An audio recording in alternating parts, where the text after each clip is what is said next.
కుమారుడు భగీరథ్ కు సిట్ నోటీసులు ఇచ్చింది. పోక్సో మంత్రి బండి సంజయ్ కొడుకు బండి భగీరథ్ పై పోక్సో కేసు నమోదైంది. ఇక ఇదే అంశానికి పోక్సో కేసులో అయితే ఒక అమాయకుని ఇరికిచ్చిరని మాత్రం మనం చెప్పొచ్చు 100%. అది ఎందుకంటే నిజంగా ఈ భగీరథ కానీ ఆ అమ్మాయి కానీ కలిసి ఉన్న ఫోటోలు వీడియోలు అన్నీ ఇప్పుడు సోషల్ మీడియాలో అయితే సర్క్యులేట్ అవుతున్నాయి.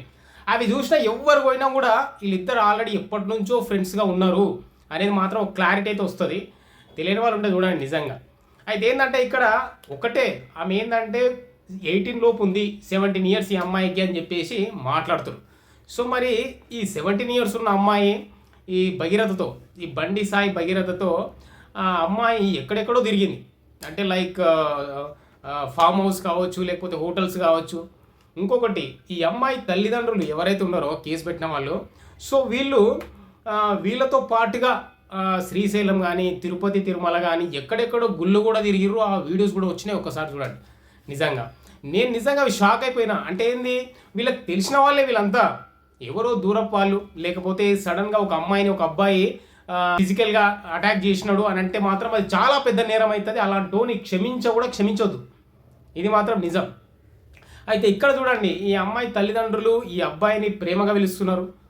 మనం చూస్తున్నాం కదా,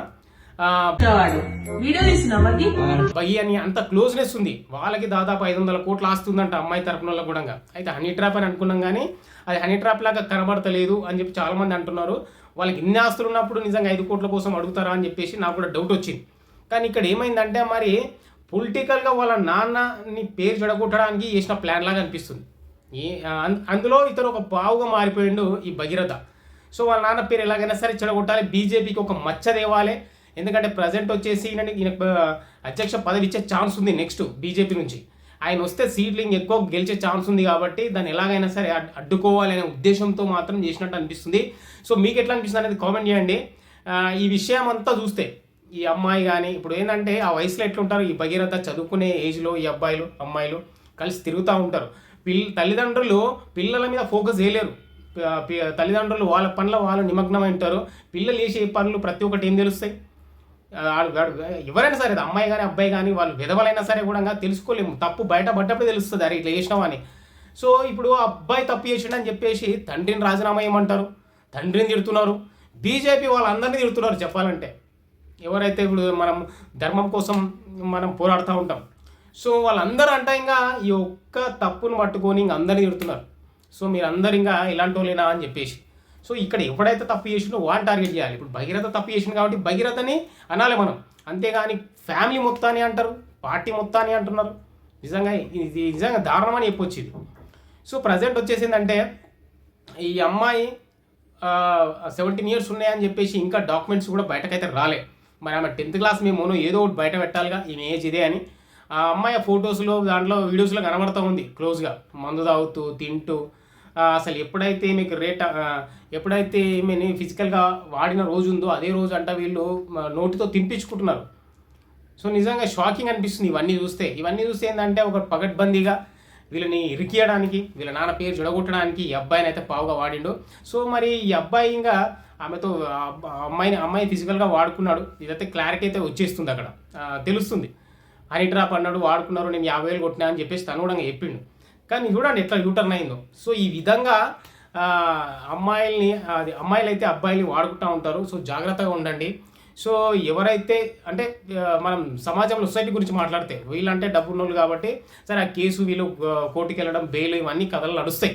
కానీ కామన్గా ఎలా నడుస్తుంది అంటే ఎవరైనా సరే పోక్సో కేసులో కనుక ఇరుక్కుంటే ఇమీడియట్లీగా వాళ్ళకైతే అరెస్టు వారెంట్ వచ్చేస్తుంది. ఈజీగా వాళ్ళు 3 నెలలు ఉండాల్సిందే అందులో. సో ఆ తర్వాత ఏంటంటే వీళ్ళు చేసిర్రా లేదా అని చెప్పేసి లెక్కలు తేలుతాయి. నిజంగా చేసినట్టుంటే కేసు అయితే చాలా దారుణంగా ఉంటుంది. దాదాపు 7 నుంచి 10 సంవత్సరాలు పడుతుంది.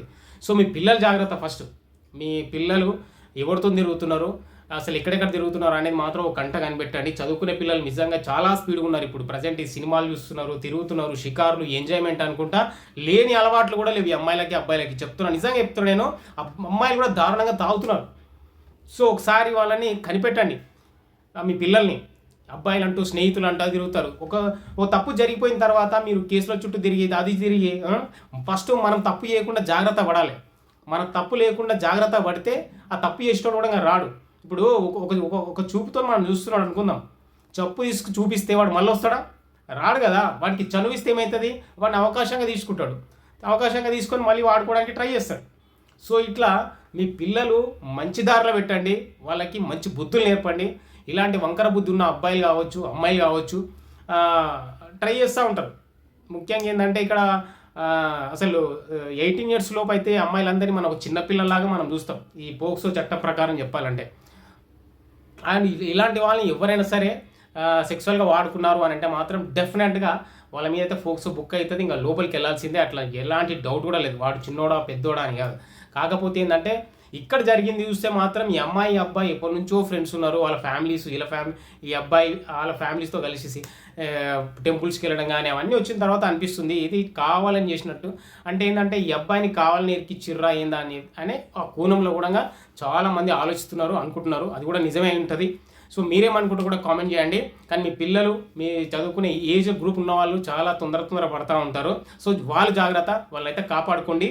సో మీరేమనుకుంటారు అనేది కూడా కామెంట్ చేయండి. జై హింద్.